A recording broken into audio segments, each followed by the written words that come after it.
Hello everyone, this is Jyoti and welcome back to my channel. और कल हमने language skill का टॉपिक किया था जो कि बीच में छूट गया था। उसमें कुछ 3-4 पॉइंट्स और रह गए हैं जो कि डिस्कस करना ज़रूरी है। लैंग्वेज स्किल की ऑलरेडी 2 वीडियोस पोस्ट हो चुकी हैं और ये थर्ड पार्ट होगा और ये लास्ट पार्ट होगा जिसमें कंप्लीट हो जाएगा। एक्चुअली इसमें कई सारे पॉइंट्स हैं तो इसलिए थोड़ी लंबी वीडियो बन रही है। 3 पार्ट्स में कंप्लीट हो रहा है। वैसे कल हो जाता बट मेरा मार्कर नहीं चल रहा था जस्ट बिकॉज कंप्लीट नहीं हो पाया।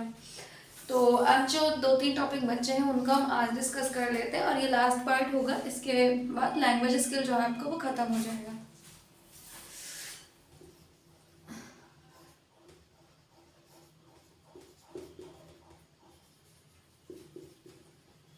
लैंग्वेज स्किल का पार्ट थर्ड है ये और आई होप दिखाई दे रहा होगा। हाँ, ओके, पार्ट थर्ड होगा ये। और हमने कल रीडिंग के बारे में पढ़ा था और अभी हमने रीडिंग के बारे में पढ़ा था। उसके बाद हमने एक्टिव और पैसिव वोकैबुलरी पढ़ी थी कि एक्टिव पैसिव वोकैबुलरी क्या होती है। और अभी हमें सब स्किल्स ऑफ रीडिंग या रीडिंग स्ट्रेटजीज को पढ़ना है।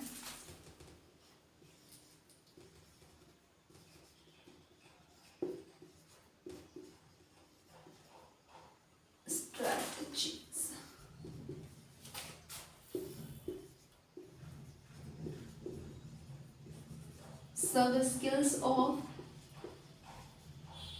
रीडिंग। सब स्किल्स ऑफ रीडिंग। अब सब स्किल्स ऑफ रीडिंग क्या होती हैं? कुछ 4 से 5 सब स्किल्स होती हैं। एक होता है प्रीव्यूइंग, सेकंड होता है इसमें प्रेडिक्टिंग,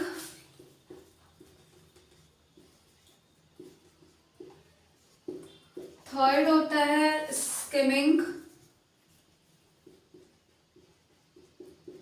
एंड फोर्थ होता है पैराफ्रेजिंग।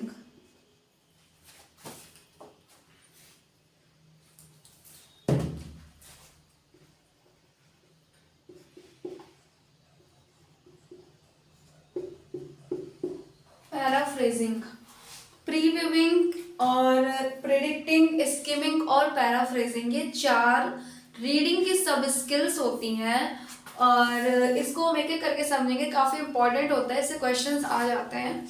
तो प्रीव्यूइंग क्या होता है? जब हम मेन आइडिया देख लेते हैं किसी स्टोरी का या किसी चैप्टर का, हमने टाइटल देख लिया और टाइटल से हमें समझ में आ गया कि स्टोरी में क्या है या चैप्टर में क्या है, तो वो प्रीव्यूइंग होता है। ठीक है।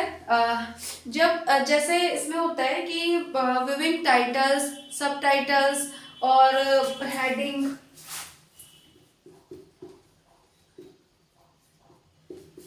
टाइटल्स, सब टाइटल्स और हेडिंग।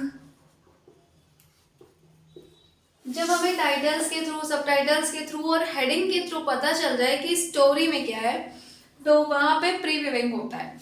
और जैसे एक एग्जांपल ले सकते हैं।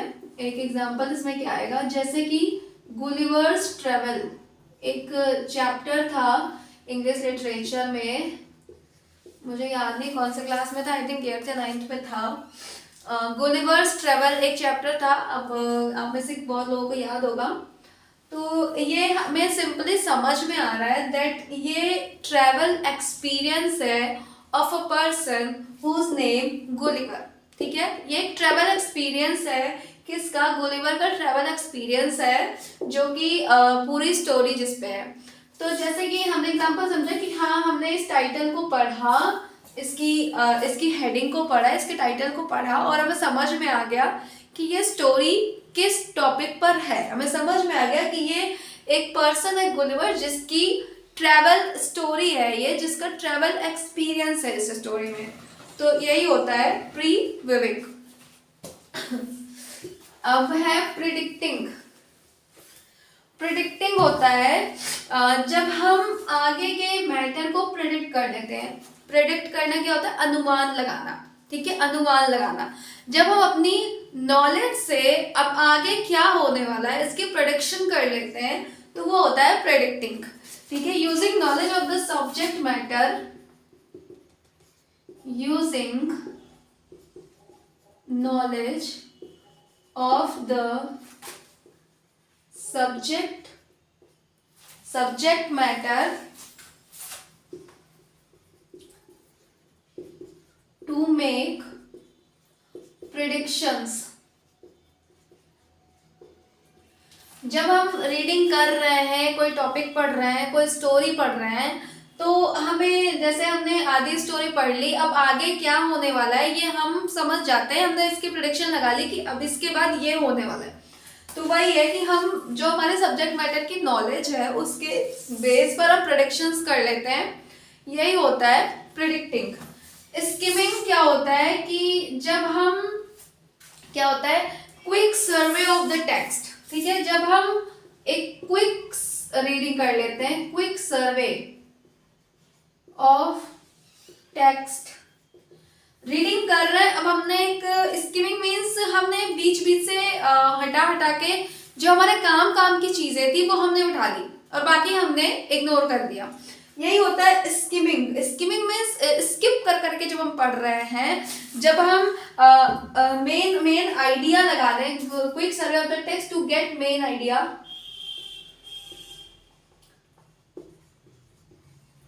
जैसे मैंने बताया था एक्सटेंसिव रीडिंग, थोड़ा वैसा ही है। एक्सटेंसिव रीडिंग जो होती है वो स्किमिंग के थ्रू होती है।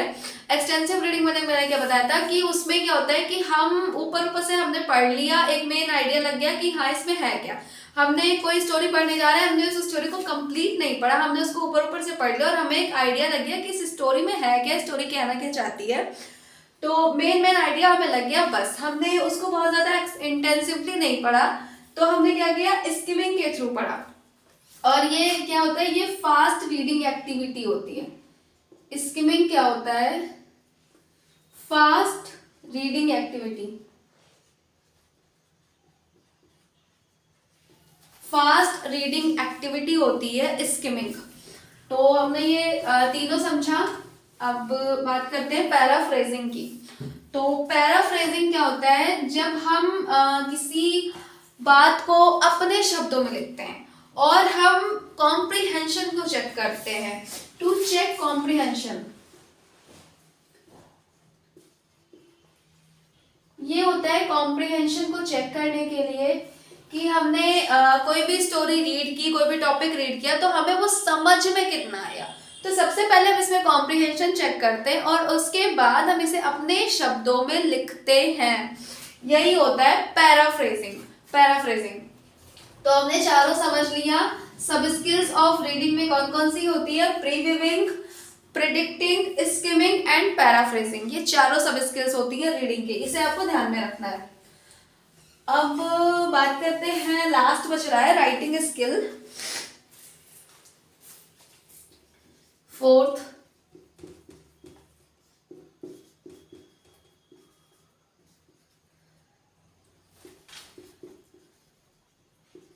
It enables the learner to brainstorm creativity.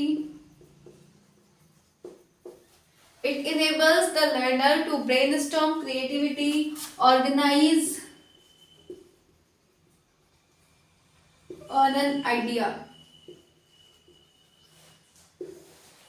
ठीक है, राइटिंग स्किल में क्या आता है कि राइटिंग स्किल का डेवलपमेंट होने का मतलब होता है कि जब स्टूडेंट को ब्रेनस्टॉर्म करना आता है। ब्रेनस्टॉर्म यानी कि जब वो अपने दिमाग पे जोर डालकर सोचता है और फिर लिखता है कुछ ना कुछ, उसकी जो राइटिंग है उसमें क्रिएटिविटी हो। जैसे कि कोई चीज कॉपी करके कोई भी लिख सकता है, बट राइटिंग में क्रिएटिविटी होना, कुछ डिफरेंट लिखना राइटिंग स्किल होती है।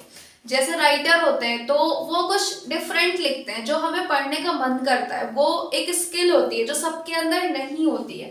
तो ब्रेनस्टॉर्म यानी कि दिमाग पे जोर डालकर लिखना, और क्रिएटिविटी मतलब उसमें कुछ क्रिएटिव थॉट्स हो, क्रिएटिव आइडियाज हो, कुछ डिफरेंट हो, जैसे कहते हैं out of the box thinking, out of the box thinking होनी चाहिए, डाइवर्जेंट थिंकिंग होनी चाहिए, कन्वर्जेंट थिंकिंग नहीं होनी चाहिए। क्रिएटिविटी किससे रिलेटेड होती है?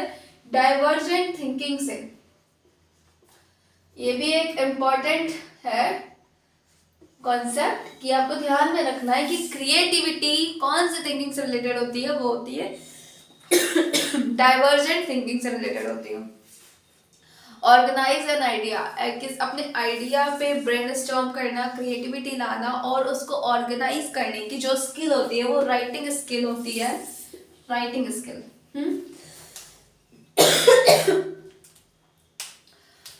तो हमने एक एक करके चारों स्किल्स के बारे में पढ़ा, listening, speaking, reading and writing के बारे में। और जितने भी इम्पोर्टेंट टॉपिक बन सकते थे इससे मैंने सारे ही डिस्कस करवा दिए, जो कि 3 वीडियोस में कंप्लीट हुए हैं। आप इत्मीनान से, तसल्ली से बैठकर तीनों वीडियोस अगर आप देख रहे हैं तो आपका एक भी क्वेश्चन नहीं छूटने वाला है लैंग्वेज स्किल के टॉपिक से। ठीक है, मैंने मैक्सिमम करवाया है, कुछ भी छोड़ा नहीं है, एक्स्ट्रा करवाया है बट कुछ भी छोड़ा नहीं है। अब कुछ क्वेश्चंस हैं 4 से 5, उनका डिस्कस हम कर लेते हैं। क्वेश्चंस क्या क्या है?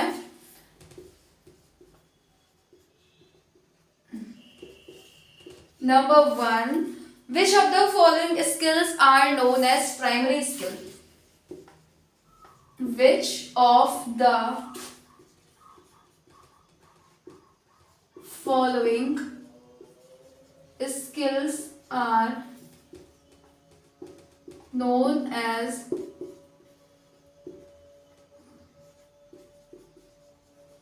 Primary skills? मैंने स्टार्टिंग में ही बताया था कि कौन सी स्किल जो होती है वो प्राइमरी स्किल होती है, जिसको पहले डेवलप कराना होता है। तो वो स्किल कौन सी होती है?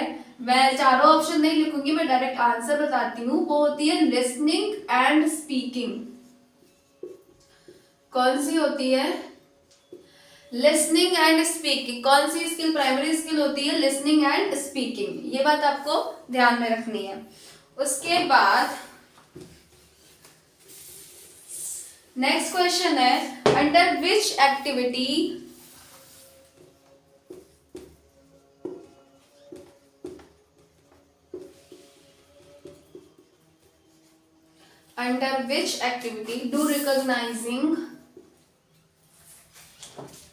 do recognizing sounds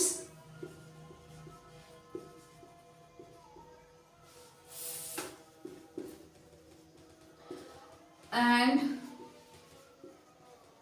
deducing meaning from them come? यानी कि ऐसी कौन सी एक्टिविटी है जिसमें हम साउंड को रिकॉग्नाइज करते हैं और उनसे मीनिंग निकालते हैं? ऐसी कौन सी एक्टिविटी है जिसमें हम साउंड को रिकॉग्नाइज करते हैं और उससे मीनिंग निकालते हैं? तो वो एक्टिविटी होती है लिसनिंग की। कौन सी एक्टिविटी होती है? लिसनिंग की। जब हम सुनते हैं तो कहीं ना कहीं हम साउंड्स को सुनते हैं, साउंड्स को रिकॉग्नाइज करते हैं, साउंड्स को पहचानते हैं और उनसे मीनिंग निकालते हैं। तो क्वेश्चंस मेरे पास और हैं बट उसके लिए हम लोग एक अलग क्लास करेंगे। इसमें अगर मैं करवाऊंगी तो क्वेश्चंस कंप्लीट भी नहीं होंगे और क्लास भी बहुत बड़ी हो जाएगी। सो लैंग्वेज स्किल का जो टॉपिक है वो यहाँ पे खत्म होता है और क्वेश्चंस के लिए मैं एक अलग क्लास करवाऊंगी जिसमें सारे इंपॉर्टेंट क्वेश्चंस आपको मिल जाएंगे। तो thank you so much, do like, subscribe and share.